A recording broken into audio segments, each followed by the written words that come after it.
பாதிக்கப்பட்டு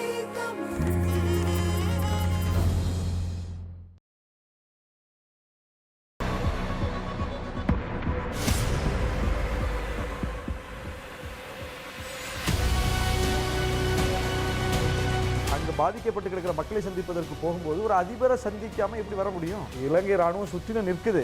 ஆனால் அந்த மக்கள் இவரை பார்த்தோன்னா தான் பேசுறாங்க. ஒரு காங்கிரஸ் எம்பிட்ட போய் பேச முடியாது. குஜராத்தில் மிகப்பெரிய அளவுக்கு ஒடுக்கப்பட்டு கிடக்கிற மக்கள் அணிதிரண்டு வீதிக்கு வந்து அது நாடுதல் அளவில் விரிவுபடுத்தக்கூடிய ஒரு சூழலை கொண்டு வந்திருக்காங்க. நிச்சயமாக அதுவே RSSக்கும் மோடி அரசுக்கும் பெரிய சவக்கூலியாக மாறும். ஆணவ கொலைகள் அப்படிங்கிறதுக்கு இன்னைக்கு தமிழ்நாட்டில் ஒரு மூவ்மெண்ட் நடக்குது. சமூகத்தை குறிவைத்து ஒட்டுமொத்த சாதிய சமூகத்தை அணிதிரட்டக்கூடிய செயல் வெளிப்படையாக நடக்குது. வணக்கம். அகம்புறம் நிகழ்ச்சியில உங்களை சந்திக்கிறதுல ரொம்பவே மகிழ்ச்சி. ஒவ்வொரு வாரமும் ஒவ்வொரு அரசியல் பிரமுகரை இந்த நிகழ்ச்சியில சந்திச்சுட்டு வரோம். அந்த வகையில இன்னைக்கு விடுதலை சிறுத்தைகள் கட்சியின் துணை பொதுச் செயலாளர் ஆலு ஷானவாஸ் அவர்களை சந்திக்க இருக்கிறோம்.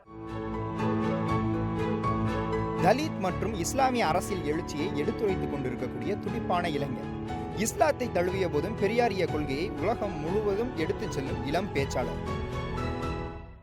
வணக்கம்.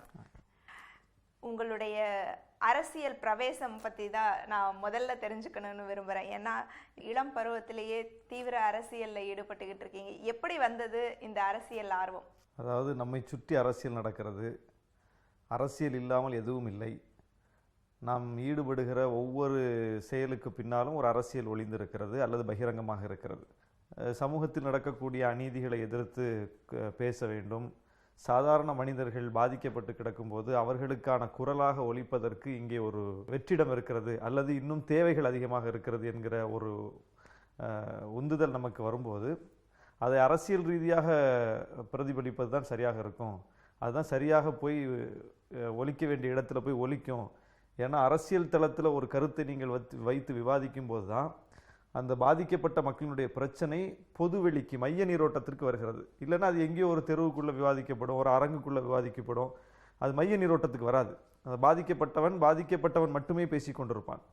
அரசியல் வெளிக்கு அதை எடுத்து கொண்டு வந்து பேசும்போது தான் அதில் சம்பந்தப்படாதவர்களுக்கு கூட அது போய் சேரும். அந்த கருத்தை எல்லோரும் விவாதிக்கக்கூடிய ஒரு நிலைமை உருவாகும். எனவே அரசியல் ரீதியாக எல்லா கருத்தையும் வைத்து பேசுவது தான் சரியாக இருக்கும் என்கிற ஒரு எண்ணம் எனக்கு தோன்றிய பிறகு நேரடியாக நான் அரசியல் கட்சியில் இணைந்து செயலாற்றுவதுங்கிற முடிவுக்கு வந்துட்டேன். பொதுவாகவே இஸ்லாமிய மதத்தை சார்ந்தவர்கள் அவர்களுக்குன்னே கட்சிகள் இருக்குது. அவங்களுக்குள்ளேயே நிறைய இன்னுமே பார்த்தீங்கன்னா தனி இடஒதுக்கீடுங்கிற மாதிரியான பிரச்சனையை தொடர்ச்சியாக பேசிட்டு இருக்கோம். உள்ளேயே இன்னும் நிறைய பிரச்சனைகள் இருக்கு, அவங்களுக்கான உரிமைகள் அந்த மாதிரி. அப்படி இருக்கும்போது நீங்க விடுதலை சிறுத்தைகள்ல இணைஞ்சது அப்படிங்கிறது ஒண்ணு. இன்னொன்னு, இவ்வளவு தெளிவா உங்களை வழி நடத்துறதுக்கு யாராவது உங்களுக்கு அந்த மாதிரியான ஒரு இன்ஸ்பிரேஷன் அந்த மாதிரி யாராவது இருக்காங்களா? இன்ஸ்பிரேஷன் நீங்க வந்து இஸ்லாமிய தலைவர்களே இருக்காங்க. நீங்க வந்து பழனி பாபா தமிழ்நாடு இஸ்லாமிய அரசியலில் மிக முக்கியமான ஒரு ஆளுமை. காயிதே மில்லத் அவருக்கு முன்னாலேயே ஒரு மிகப்பெரிய ஆளுமை. இப்போ காயிதே மில்லத்தினுடைய வரலாற்றை எல்லாம் படிக்கக்கூடிய வாய்ப்பு கிடைக்கும் போது தான் அவர் என்ன மாதிரியான அரசியலை முன்னெடுத்திருக்காரு அப்படிங்கிறத உள்வாங்க முடிஞ்சது. வெறுமனே நாம முஸ்லீம், எனவே அந்த முஸ்லீம் என்கிற அடையாளத்தோடு நம்ம சுருங்கினோம்னா அது முஸ்லீம் அரசியலை தனிமைப்படுத்தும், முஸ்லீம்களுடைய பிரச்சனைகளை தனிமைப்படுத்தும். அப்போ முஸ்லீம் பிரச்சனை என்கிற வடிவத்தில் பார்த்தாலும் கூட முஸ்லீம் அல்லாத தளத்தில் நின்று இயங்குவதுதான் முஸ்லீம்களுக்கு நல்லது. அப்புறம் இப்போ நாங்கள் வந்து முஸ்லீம் வளையத்துக்கு வெளியே வந்துட்டோம் அல்லது முஸ்லீம் கட்சியில் இல்லாததுனால நாங்கள் வந்து முஸ்லீம் அரசியலை கைவிட்டுட்டோம்னு பொருள் அல்ல. நாங்கள் இப்படி இயங்குறது தான் அந்த மக்களுடைய பிரச்சனையை வந்து ஒரு பொதுவெளிக்கு கொண்டு வர்றதுக்கும் வந்து பயன்படுது. எனவே இப்படி எப்படி பார்த்தாலும் பொதுவெளியில் பாதிக்கப்பட்ட மக்களினுடைய பிரச்சனைகளை எடுத்து வைப்பது என்பதுதான் நோக்கம். மனிதநேய மக்கள் கட்சி, தமிழ்நாடு முஸ்லீம் லீக், இந்த கட்சிகள் இருக்கக்கூடிய அப்போ அந்த வித்தியாசத்தை அப்போ நீங்க எப்படி பாக்குறீங்க? ஏன்னா நீங்க இவ்வளவு தெளிவா, எனக்கு 2 கேள்விக்கும் ஒரே இதுல பதில் வந்துருச்சு. நீங்க ஏன் அப்போ முஸ்லீம் கட்சிகள் எல்லாம் இஸ்லாமியர் அமைப்பு இல்லாத ஒரு அமைப்புல இருக்கீங்க அப்படிங்கறதுக்கும் எனக்கு விடை தெரிஞ்சிருச்சு. உங்களுக்கான முன்னோடிகளும் தெரிஞ்சிருச்சு. அப்போ இந்த 2 அமைப்புகள்ல இருக்கக்கூடிய சிக்கலா நீங்க என்ன பாக்குறீங்க? அதாவது அந்த அமைப்புகள்லாம் வந்து வேண்டி விரும்பி அந்த அமைப்புகளா இயங்கல. இப்போ முஸ்லீம் லீக் அப்படிங்கிற அமைப்பு தோன்றினதுக்கு கூட ஒரு வரலாறு இருக்குது. தமிழ்நாடு முஸ்லீம் முன்னேற்ற கழகம் தோன்றினதுக்கும் ஒரு வரலாறு இருக்கு. இவங்கெல்லாம் வந்து எப்போ தோன்றுறாங்க அப்படிங்கிறத பார்த்தோம்னா பொதுவெளியிலிருந்து விரட்டப்பட்டதனால் கட்சி தொடங்கியவர்கள் தான் முஸ்லீம்கள் தமிழ்நாட்டில். அதனால அந்த அரசியலில் வந்து பெரிய குற்றம் நம்ம காண முடியாது. இந்த அடையாள அரசியல் வந்து எந்த அளவுக்கு பயனளிக்கும், எந்த அளவுக்கு வந்து வெற்றியை தருங்கிறது மிகப்பெரிய விவாதம். ஆனால் அந்த அடையாள அரசியல் வந்ததுக்கு கூட நியாயமான காரணங்கள் இருக்கு. இன்னைக்கு அதே காரணங்கள் தான் தலித் கட்சிகளுக்கும். திருமாவளவனம் பொறுத்தளவு பார்த்தீங்கன்னா அவரு எப்பயுமே ஒரு திமுக அனுதாபியாகவும் திமுகவில் அந்த கூட்டணியில இருக்கிறத தான் விரும்புகிறவராகவும் தான் இருக்கார். இப்போ 3வது அணி அப்படிங்கும் போதே அவரு முழுக்க 3வது அணியில இருந்தாலும் திமுகவை எந்த விதத்திலும் பெரிய அளவு சாட மாட்டார். அந்த அமைப்போடு ஒரு நல்லிணக்கத்தை கடைபிடிக்கிறவராக தான் இருப்பார். அப்படியான ஒரு சூழல் தானே இப்பவும் இருக்கு. அது வந்து விடுதலை சிறுத்தைகள் கட்சிக்கு மட்டும் அல்லது தலைவர் திருமாவளவன் அவர்களுக்கு மட்டும் ஒரு உரிய ஒரு விஷயமா பார்க்க முடியாது. இன்னைக்கு நீங்க இந்த விளிம்பு நிலை மக்கள், அதிலிருந்து அவர்களை மையப்படுத்தி வந்திருக்கக்கூடிய கட்சிகள், தலைவர்கள் எல்லாருமே திமுகவோட ஒரு இணக்கமான போக்கை தான் வச்சிருப்பாங்க. ஏன்னா அதுக்கு வரலாறு இருக்கு. இவர்களுடைய பிரச்சனைகள் எல்லாம் வந்து வேற யாரும் பேசினதில்லை, திமுக தலைவர்கள் தான் பேசியிருக்காங்க. திமுக தான் தன்னை வந்து எளிய மக்களோடு அடையாளப்படுத்தி கொண்டது. அப்போ நம்முடைய கொள்கைக்கு ஒத்து போகிற அல்லது நாம் சொல்வதை புரிந்து கொள்ளுகிற தன்மை உள்ள தலைவராக கலைஞர் இருக்கிறார் அப்படிங்கிற ஒரு அடிப்படையில் தான் அந்த சாஃப்ட் கார்னர். ஏடிஎம்கே எதிர்க்கிறது மாதிரி திமுக ஏன் எதிர்க்க முடியல அப்படின்னா இந்த காரணங்கள் இருக்கு, நியாயமான காரணங்கள். ஒரே கருத்தியல், ஒரே மக்களுக்காக தான் போராடுறீங்க. இஸ்லாமிய அமைப்புகள் இஸ்லாமிய மக்களுக்காக தான் முழுக்க போராடுறாங்க. இப்போ நீங்க சொல்லும்போது சிறுத்தைகளும் பார்த்தீங்கன்னா தலித் அமைப்புகள், தலித் கட்சிகள் அப்படிங்கிறது எல்லாமே தலித் மக்களுக்காக தான் போராடுறீங்க. ஆனா ஏன் இவ்வளவு பிளவு? அதாவது பிளவுன்னு சொல்ல முடியாது. நீங்க இப்போ பெரியார் அமைப்புகள், எத்தனை பெரியார் அமைப்புகள் இருக்கு? இப்போ தமிழ் தேசிய கருத்தியல் ஒரே கருத்தியல் தான், அதில் கருத்தியல் ரீதியாக எந்த பிரச்சனையும் இல்லை. ஆனால் எவ்வளவு தமிழ் தேசிய அமைப்புகள் இருக்குது. தலித் கருத்தியல், அம்பேத்கருங்கிறது ஒரு அம்பேத்கர் தான், 100 அம்பேத்கர் இல்லை. அவர் கொடுத்த கான்செப்டில் தான் எல்லாரும் உள்வாங்கி அவருடைய சிந்தனைகளை படித்து தான் அமைப்புகள் கட்டுறோம். ஏன் இத்தனை அமைப்புகள், இத்தனை தலைவர்கள்? அதே மாதிரி காயிதே மில்லத் ஒருவர் தான், அவர் தான் ஒரு முஸ்லீம் அரசியலினுடைய தோற்றுவாயாக தமிழ்நாட்டில் இருக்கிறாரு இந்த விடுதலை இந்தியாவில். அவரை எல்லாரும் ஏற்றுக்கிறாங்க, அவருடைய கான்செப்டில் யாருமே முரண்படலை. ஆனால் அவ்வளவு முஸ்லீம் அமைப்புகள் இது எல்லா இடமும் இருக்கும். ஒருவேளை அந்த தலைவர் அப்படின்ற ஒரு பிம்பத்தினால அது வந்து பல்வேறு நிர்வாக சிக்கல்கள், ஆளுமைகளுக்கு இடையே ஏற்படுகிற முரண்பாடுகள், நிர்வாக முரண்பாடுகள். கருத்தியல் முரண்பாடு பெருசா இருக்காது, எல்லாரும் ஒரே கருத்தியல் தான்.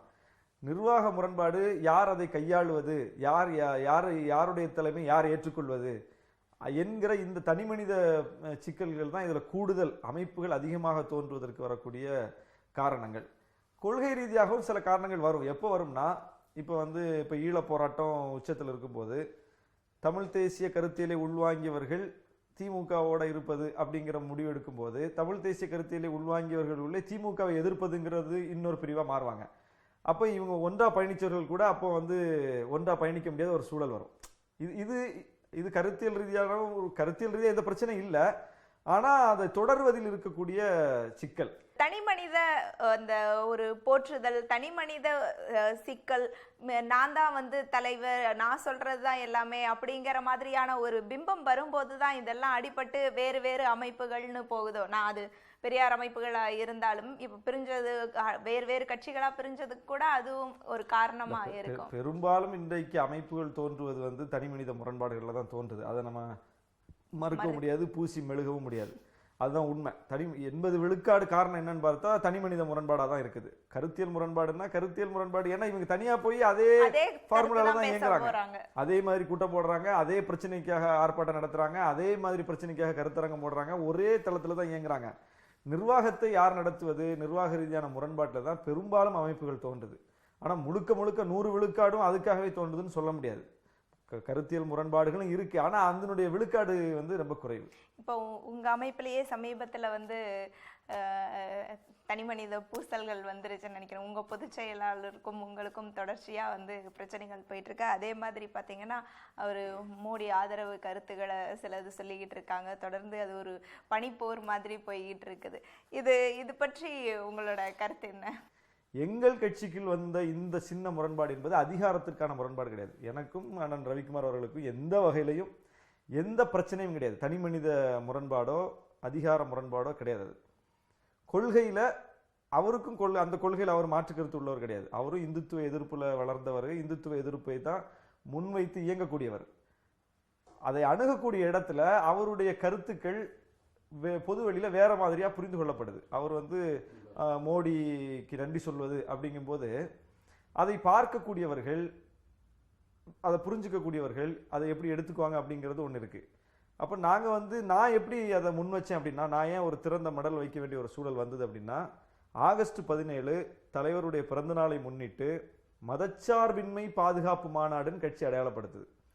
அதாவது இந்துத்துவ எதிர்ப்பை, பாரதிய ஜனதா அரசை எதிர்ப்பை, மோடி எதிர்ப்பை, RSS எதிர்ப்பை மையப்படுத்தி தமிழ்நாட்டில் ஒரு அரசியல் கட்சி ஒரு மாநாட்டை ஒருங்கிணைப்பது அப்படிங்கிறது ஒரு கட்சி தான் செய்திருக்கு, விடுதலை சிறுத்தைகள் மட்டும் தான் செய்திருக்கு. அப்போ செயல்பாட்டு தளத்தில் எல்லாரும் பேசுவாங்க, யார் செயல்படுவாங்க? மோடி எதிர்க்கணும், RSS எதிர்க்கணும்னு எல்லாரும் பேசுறாங்க. ஆனா இப்படி செயல்பாட்டு தளத்தில் லட்சக்கணக்கான தொண்டர்களை குவித்து அவர்களுக்கு அந்த கருத்தை வந்து ஃப்ளோட் பண்றது, இப்படி வந்து மாநாடு ஒருங்கிணைப்பது, அதற்கென்று செலவு செய்வது, அதாவது RSS எதிர்ப்பதற்கு, பாரதிய ஜனதா அரசை எதிர்ப்பதற்கு என்று செலவு செய்து மக்களை திரட்டி செயல்பாட்டு ரீதியாக செய்யக்கூடிய வேலையை கட்சி செய்து, அந்த நேரத்தில் அவருடைய புரிதலின்பால் அவர் பொதுச் செயலாளர் மோடிக்கு நன்றின்னு சொல்றாரு, தலித்துகள் விஷயத்துக்காக பேசினதுக்காக. இப்போ அந்த ஒரு கருத்தை எடுத்துக்கொண்டு சமூக வலைதளத்தில் விவாதிக்கிறார்கள். இந்துத்துவ சார்பு வந்து விட்டது, பிஜேபியோடு விசிகே சேரப்போகிறது என்று பரப்புகிறார்கள். ஏன்னா இந்த சமீபத்துல பாத்தீங்கன்னா உங்க தலைவரும் கூட போய் அவரை சந்திச்சிருக்கிறாரு, அவர் பிறந்த நாள் போது வாழ்த்து தெரிவிச்சுட்டு வந்திருக்கிறாரு. அப்போ இது வந்து முரண்பாடா இல்லையா? ஏன்னா நம்ம ஒரு கொள்கையில் இருக்கோம்னா அதையே வந்து இருக்கணும். தொடர்ந்து ஈழ போராட்டத்தின் போது போராடினவங்க, நீங்க தொடர்ச்சியா அதுக்காக பேசுனீங்க, அதுக்காக நிறைய ஆர்ப்பாட்டங்கள் பண்ணியிருக்கிறீங்க, அந்த கூட்டமைப்புகள்ல இருக்கிறீங்க. ஆனா இலங்கை போகிறீங்க, அங்க போய் அவர் ராஜபக்சேவை சந்திக்கிறீங்க, ஒரு காங்கிரஸ் கூட்டணியில் இருக்கிறீங்க. இந்த மாதிரியான முரண்பாடுகளான விஷயம் கூட மக்கள் முழுசா உங்களை நம்பாததுக்கு ஒரு நீங்களே ஒரு துருப்புச்சீட்டை கொடுக்கற மாதிரி இல்லையா? ஒரு நாடாளுமன்ற உறுப்பினர்கள் கொண்ட குழு இலங்கைக்கு போகுது. இலங்கையில் அவர் தான் அதிபராக இருக்கிறாரு. இப்போ ஆந்திராவில் தமிழர்கள் சுட்டுக் கொல்லப்பட்ட போது தமிழ்நாட்டில் எதிர்க்கட்சி தலைவராக இருந்த விஜயகாந்த் தலைமையில் ஒரு குழு போச்சுது. மோடிக்கு நன்றி சொல்லி அந்த தலித் எழுச்சியினுடைய சூட்டை வந்து திசை திருப்புவது போல அந்த கருத்து அமைந்து விட்டது, ரவிக்குமாரோடைய கருத்து என்கிற அடிப்படையில் தான் எனக்கு வந்து ஒரு கொந்தளிப்பு வருது. ஆனால் இதே ஷானவாஸ் தான் விசிகேல இருந்துகிட்டு இருக்கும்போது தான் நம்ம எதிர்கட்சி தலைவர் விஜயகாந்த் தலைமையில் மோடியவே போய் சந்திக்கிறார் எங்கள் தலைவர். அப்போ எனக்கு கோபமே வரல. ஏன்னா அதை புரிந்து கொள்ளக்கூடிய தன்மை எனக்கு இருக்குது. ஒரு பிரதமரை ஒரு அரசியல் கட்சி தலைவர்கள் கொண்ட குழு போய் சந்திக்குது, ஒரு பொது பிரச்சனைக்காக சந்திக்குது அப்படிங்கிறத நம்மளால புரிஞ்சுக்க முடியுது. அப்போ ஏன் வந்து நான் அதை பெருசாக எடுத்துக்கல அல்லது எனக்கு அது வந்து உறுத்தலாக தெரியல அப்படின்னா, அந்த கான்செப்ட்ல தான் அதை நம்ம பார்க்கணும். அப்படித்தான் நாடாளுமன்ற உறுப்பினராக தலைவர் இருக்கும்போது நாடாளுமன்ற உறுப்பினர்கள் குழு இலங்கையில் நடந்திருக்கக்கூடிய பிரச்சனைகளை பார்ப்பதற்கு, அங்கே வந்து மக்களை சந்திப்பதற்கு, அங்க பாதிக்கப்பட்டு கிடக்கிற மக்களை சந்திப்பதற்கு போகும்போது ஒரு அதிபரை சந்திக்காம எப்படி வர முடியும்? நிச்சயமா அங்க போனா உண்மை நிலை தெரியவே போறது கிடையாது. ஏன் தெரியாது? நாங்க போய் எங்க தலைவர் போய் பார்த்தாருல, அந்த மக்கள் அவங்க யாரையுமே அனுமதிக்க மாட்டேங்கிறாங்க. பத்திரிகையாளர்களை அனுமதிச்சாங்களா? மனித உரிமை ஆர்வலர்கள் அனுமதிச்சாங்களா? எத்தனையோ மனித உரிமை அமைப்புகள் வந்து நாங்கள் உள்ள போறோம்னு சொன்னபோது அனுமதிச்சாங்களா? எத்தனை பத்திரிகையாளர்கள் கொல்லப்பட்டார்கள், யாரையுமே அவங்க உள்ள உடல. அப்படிப்பட்ட ஒரு நேரத்தில் இந்த வாய்ப்பின் மூலம் அங்கே உள்ள போய் மக்களை சந்திப்பதற்கு ஒரு வாய்ப்பு கிடைக்கும் போது அதை ஏன் பயன்படுத்தி கொள்ளக்கூடாது என்கிற அடிப்படையில் மட்டும்தான் எங்கள் தலைவர் அதை பார்த்தார். அதே மாதிரி போனார். எந்த நாடாளுமன்ற உறுப்பினரும் அதை ஆவணப்படுத்தலை. இவர் கையில் ஒரு கேமராவோட, நீங்கள் அவருடைய ஃபுட்டேஜஸ்லாம் பார்த்தா தெரியும் எப்படிப்பட்ட மக்களை எல்லாம் அங்கே சந்தித்தோம், என்னென்ன பிரச்சனைகளை பார்த்தோம், உண்மையிலே அங்கே இருக்கக்கூடிய பிரச்சனைகள் என்ன. ஏன்னா இந்திய அரசே அன்னைக்கு வேற மாதிரி சொல்லிச்சு, நாங்கள் வீடெல்லாம் கட்டி கொடுத்துட்டோம், அங்கே பிரச்சனையெல்லாம் முடிஞ்சு போச்சுன்னு. இலங்கை அரசும் அதுதான் சொல்லிச்சு, பிரச்சனையெல்லாம் ஒன்றும் இல்லைன்னு. அப்படிப்பட்ட நேரத்தில் அந்த குழுவிலே இடம்பெற்று பிரச்சனையெல்லாம் முடியல, பிரச்சனை இருக்குது, மக்கள் பிரச்சனை முள்வேலி முகாமுக்குள்ள அடைக்கப்பட்டிருக்காங்க, அவங்களுக்கு என்னென்ன தேவைகள் இருக்கு, அவங்க என்னென்ன சொன்னாங்கிறத போய் பார்த்துட்டு வந்து வெளிப்படுத்தினது யார்?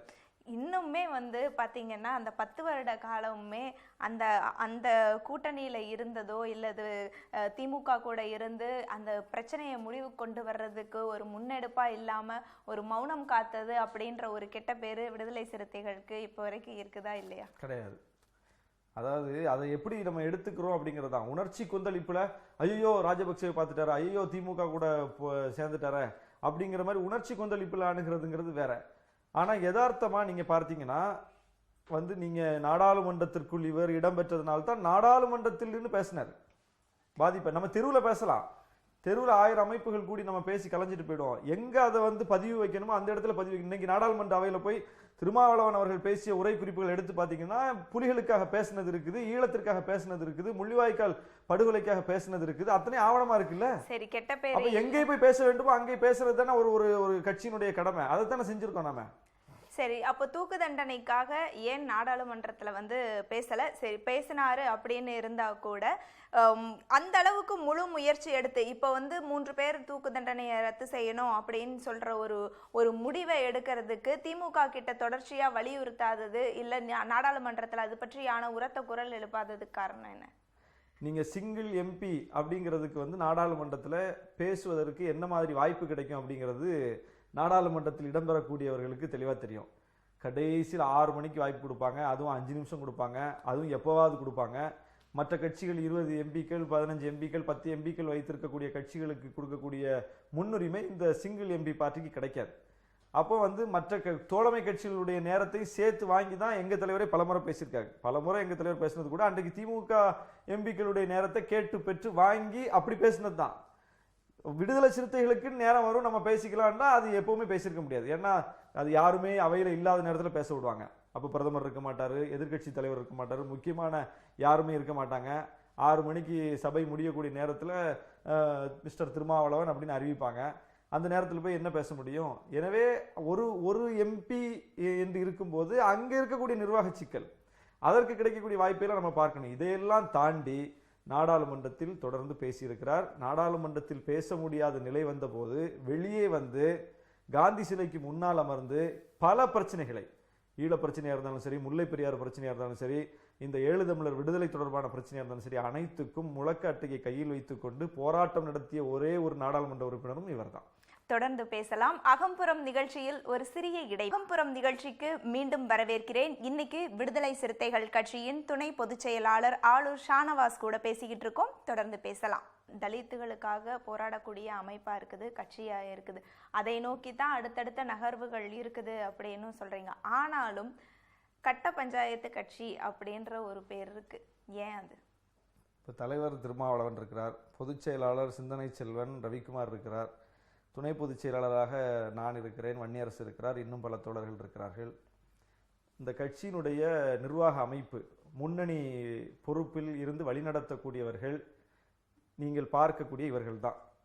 எங்கள் மேல் இதுவரைக்கும் எங்கள் தலைவர் மேலோ பொதுச் செயலாளர் மேலோ துணை பொதுச் செயலாளர்களாக எங்கள் மீதோ மற்ற மாநில செயலாளர்கள் மீதோ ஒரே ஒரு புகாராவது கட்ட பஞ்சாயத்து புகார் உண்டா? தொல் திருமாவளவன் அப்படிங்கிற மனுஷன் மேல ஒரு சிங்கிள் மேல தலைவரை மட்டும் சொல்லல, நான் இந்த கட்சியினுடைய தலைமை நிர்வாக அமைப்பையே சொல்றேன். சரி, தலைமை நிர்வாக அமைப்பையே விட்டுருங்க. இந்த வட்டம், மாவட்டம், இந்த அதுக்கு கீழே இருக்கிறவங்க, ஒன்றியம், இவங்க வந்து தொடர்ச்சியா தலித்துகளுக்கான பிரச்சனையும் போது இல்ல வேற ஏதாவது போது தொடர்ச்சியா இந்த காரியங்களையே செஞ்சுக்கிட்டு இருக்காங்க அப்படிங்கிறது. அப்போ ஏன் இந்த நீங்க அந்த சொல்றீங்கல்ல உங்களுடைய மேல இருக்கக்கூடிய அந்த அமைப்பு ஏன் அவங்களை கட்டுப்படுத்துறது கிடையாது? நான் எதுக்கு அதை சொல்ல வந்தேன்னா, இப்படிப்பட்ட ஒரு ஒழுங்கான நிர்வாக அமைப்பை கொண்டு இயங்குகிற கட்சி இது, இந்த தலைமையை கொண்டு இயங்குகிற கட்சி.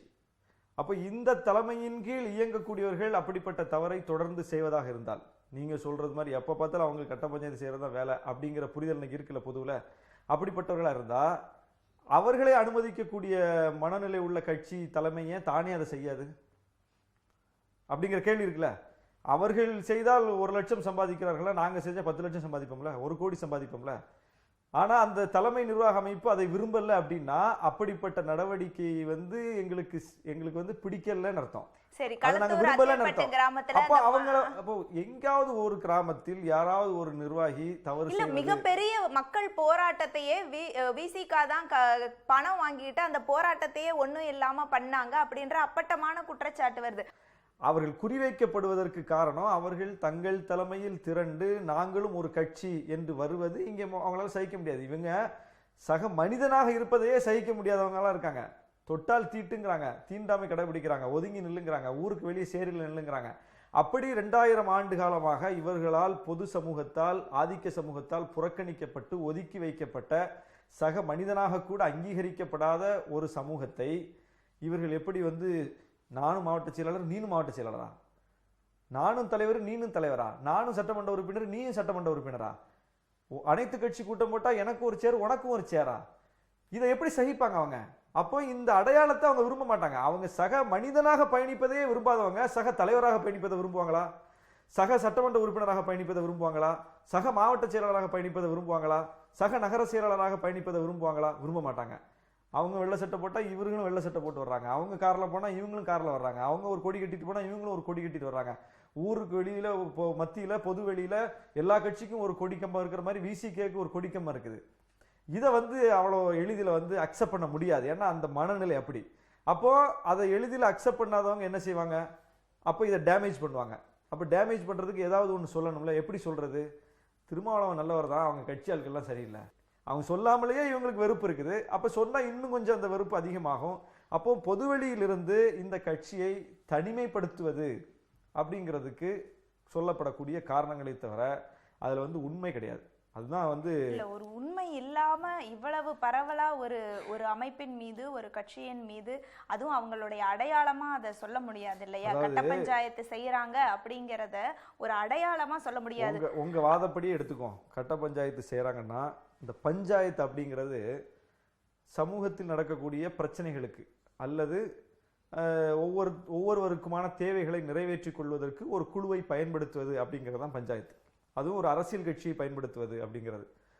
அது யாரை பயன்படுத்துவாங்கன்னா அது அதிகாரத்தோடு தொடர்புடையது. நீங்கள் வந்து இன்னைக்கு ஒரு இடம் தொடர்பான பிரச்சனைன்னு வச்சுப்போம், அல்லது ஒரு கல்லூரிக்குள்ள ஒரு பிரச்சனைன்னு வச்சுப்போம், அல்லது ஒரு சொத்து முடிக்கிறதுல ஒரு பிரச்சனை, அல்லது ஒரு குடும்பத்துக்குள்ள ஒரு பிரச்சனைனா அது எல்லாமே அதிகாரத்தோட தொடர்புடையது. அது காவல் நிலையத்திற்கு போகும், அது நீதிமன்றத்திற்கு போகும், அது வந்து ஆளும் வர்க்கத்தோடு அதிகார வர்க்கத்தோடு ஒரு பின்னி பிணைந்த பிரச்சனையாக இருக்கும். அவர் ஃபோன் பண்ணால் நடந்துடும், இவற்றை சொன்னால் வேலையாயிடும், இவற்றை வந்து நம்ம தொடர்பு கொண்டால் பிரச்சனையை ஈஸியாக முடிச்சுக்கலாம் என்று ஒவ்வொன்றும் அதிகாரத்தோடு தான் தொடர்புடையது. விடுதலை சிறுத்தைகள் கட்சி இந்த அதிகார வட்டத்தில் எங்கே இருக்குது? விடுதலை சிறுத்தை மாவட்ட செயலாளர் சொல்லி ஒரு இன்ஸ்பெக்டர் வந்து துணை போயிடுவாரா? ஒரு மாவட்ட ஆட்சித்தலைவர் துணை போயிடுவாரா? விடுதலை சிறுத்தைகள் எங்கே சிக்கும் வழக்கு போடலாம், உள்ள தள்ளலாம் என்கிற மனநிலை தான் அதிகார வர்க்கத்துக்கு அதிகமாக இருக்கும். அப்போ ஒரு ஆதிக்க சமூகம் செய்யக்கூடிய எல்லா வேலையும் ஒரு ஒடுக்கப்பட்ட சமூகமாக இருக்கக்கூடிய விடுதலை சிறுத்தைகள் செய்ய முடியாது. பஞ்சாயத்து பண்ணி பறிக்க முடியும் அப்படின்னா யாரிடம் இருக்கிறதோ அங்கிருந்தா எடுக்க முடியும். அப்போ யாரிடம் இருக்கிறது? இங்கே நில உடைமையாளர்கள் என்பவர்கள் யார்? ஆதிக்க சமூகத்தை சேர்ந்தவர்கள். பணம் படைத்தவர்கள் யார்? ஆதிக்க சமூகத்தை சேர்ந்தவர்கள். அப்போ ஒரு ஒடுக்கப்பட்ட சமூகத்தில் இருந்து வரக்கூடிய ஒரு விடுதலை சிறுத்தை மாவட்ட செயலாளர் ஒரு ஆதிக்க சமூகத்திடம் நிலம் உள்ளவனிடம் பணம் உள்ளவனிடம் போய் பஞ்சாயத்து பண்ணி பறித்து விட்டு வருகிறார் என்றால் அதை அந்த ஆதிக்க சமூகத்தினுடைய நெட்வொர்க், அந்த லாபி அதை அனுமதிக்குமான்னு கேட்கிறேன். தலித்துகளுக்கென்றே பிரத்யேகமான கட்சி, அவங்களுக்காக தான் போராடும், அதிகபட்சம் வந்து அவங்களுடைய நலன்களுக்காக, இடஒதுக்கீடு இந்த மாதிரியான பிரச்சனைகளுக்காக தொடர்ச்சியா போராடுறீங்க. இப்படி ஒரு வட்டத்துக்குள்ள அவங்கள சுருக்கிடுறதுனால உங்களுடைய தலைவர் உட்பட மிக நீங்க சொன்ன மாதிரி திமுக மாணவரணியில செயல்பட்டுக்கிட்டு இருந்தவர் தொடர்ச்சியா வந்து நிறைய வெளியே இருக்கக்கூடிய மற்ற பிரச்சனைகளுக்குமே, பொது பிரச்சனைகள் சமூக பிரச்சனைகளுக்காக குரல் எழுப்பக்கூடிய மிக தெளிவாக பேசக்கூடிய ஒரு சிலர்ல உங்க தலைவரும் இருக்கிறாரு, எளிய மக்களுக்கு புரியக்கூடிய வகையில. அப்படி இருக்கிறவரை ஒரு சாதி அமைப்போட ஒரு தலித் அப்படின்ற ஒரு இது அடையாளத்தோட அவரோட தலித் தலைவர் அப்படின்னு அவரை பிரகடனப்படுத்துவது அப்படிங்கிறது எந்த அளவுக்கு ஏற்புடையதா இருக்கும்? அதாவது வன்னியர் சங்கம் பாட்டாளி மக்கள் கட்சியானது அப்படி எத்தனையோ நம்ம அவங்கள சாதி கட்சியை தப்புன்னு தானே சொல்றோம். அப்ப நம்ம அதையே தலித்துகளுக்கும் செய்யறது. அதாவது அப்படி சாதி சங்கமா இருந்து கட்சியானதல்ல விடுதலை சிறுத்தைகள். விடுதலை சிறுத்தைகள் தான் விடுதலை சிறுத்தைகள் கட்சியானது.